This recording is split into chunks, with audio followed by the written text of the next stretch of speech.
But Harper Lee starts the book with a one-sentencer attributed to Charles Lamb. Mm-hmm. Tell me about that.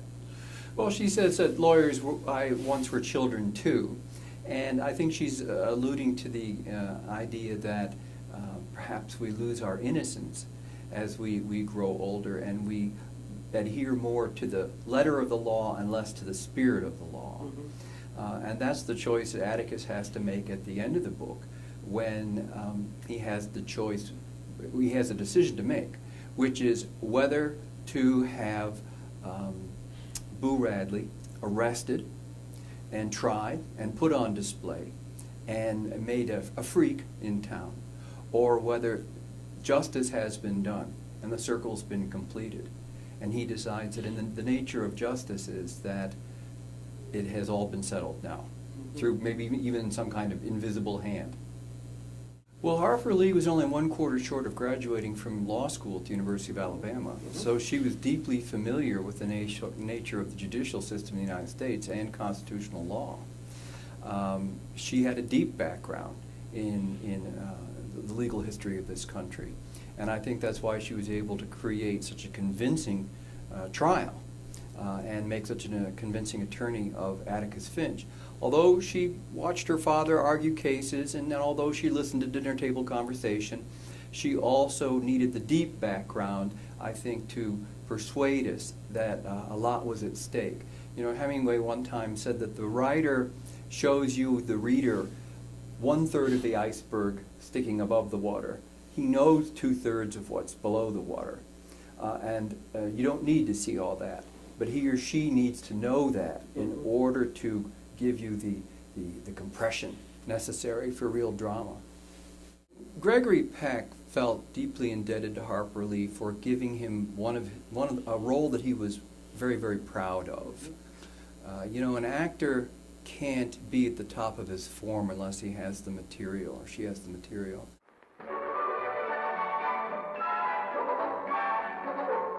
The theater of the Directors Guild of America is the scene of a long-awaited preview. It's the first showing, a private one, of To Kill a Mockingbird, a story already recognized as an American folk classic. The Pulitzer Prize-winning book was written by Harper Lee, left, who attends with director Robert Mulligan, Mrs. Mulligan, and producer Alan J. Pakula. Miss Lee's book sold 6 million copies. Vince Edwards, without Scalpel but with Sherry Nelson, is here, and Natalie Wood arrives with Warren Beatty. In private showings, To Kill a Mockingbird has been widely acclaimed, and the leading role has been called his greatest by star Gregory Peck, here with his wife. Rock Hudson and Marilyn Maxwell add their congratulations to the star of a great new picture, Gregory Peck.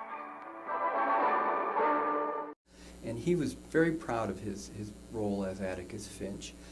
And when President Johnson created the forerunner of the National Endowment of the Arts, which at that time was called the National Council of the Arts, and began casting around for people to put on it, Peck immediately brought up the name of Harper Lee, believing that he could not only return a favor, but that she was a reliable person and he could work closely with her. So she was added to this galaxy of stars that made up the original panel, original council. And the friendship went from there. I think Harper Lee might have been a little bit in love with Gregory Peck in the sense that when she would come into a room, he would hurry over and pull out a chair for her. Yeah. And they had a good, solid friendship. First of all, I had no idea how much she contributed to In Cold Blood. I knew that she was there in Kansas. The first indications that she was there quite a bit came from people in Kansas who couldn't remember how often or during what seasons she had been there. Mm-hmm. And I thought to myself, well, good heavens, how many times did she come? Yeah. I thought maybe she came out once. Oh, no, she was here Christmas. And they would start rattling off times that she'd been out there. And I thought, well, she made a point of going with Truman many times. So that I was surprised by her input into the book. The second thing that surprised me was how consistent a character she's been throughout her life. The scout that you read about, the 4th grader who punches boys in the stomach and wrestles on the playground, has become Harper Lee, the woman in her 80s, and has changed very little. She's not somebody who asks permission. She's not somebody who looks over her shoulder seeking approval. She just goes her own way. And having been in the limelight and having known what it's like to be a literary lion and the next great thing, and you'd think that maybe it would have turned her head. It didn't. She wasn't impressed. People want to know who Jem was, because after I explained that Harper Lee was Scout and Truman Capote was Dill, they say, well, then who's Jem? And they assume that it's her brother, Edwin. But Edwin was 6 years older than Nell. And you know, 6 years when you're growing up is a big difference. 14-year-olds don't play with 8-year-olds. 14-year-olds are out playing baseball, and 8-year-olds have to stay in the yard. So it was not Edwin. It was Truman's cousin Jennings Carter, who's still alive, as a matter of fact. He made his living as a crop duster in Alabama. And he lived about a mile outside of town and used to walk into Truman's on weekends to have sleepovers at his cousin. So the three of them, that little trio, was Jem, Dill, and Scout. They were very close in age, only a grade apart. And a little bit about Jackson and whether or not there's a... Oh, sure, yeah, but I feel like I'd be telegraphing a punch if I told you my fit with To Kill a Mockingbird and Jackson. Why don't we leave it for my wind-up at the end? As you read To Kill a Mockingbird, you think to yourself, could I stand up for what's right?